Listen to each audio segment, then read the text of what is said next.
So hello, and we're in the totally tapped, totally brewed tap room, basically drinking.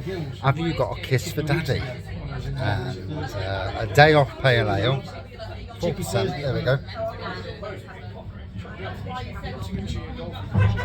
And there's the beer. So looks hazy. I don't know, orangey-ish looking, golden looking Port Whitehead. Citrusy tropical nose. Super smooth.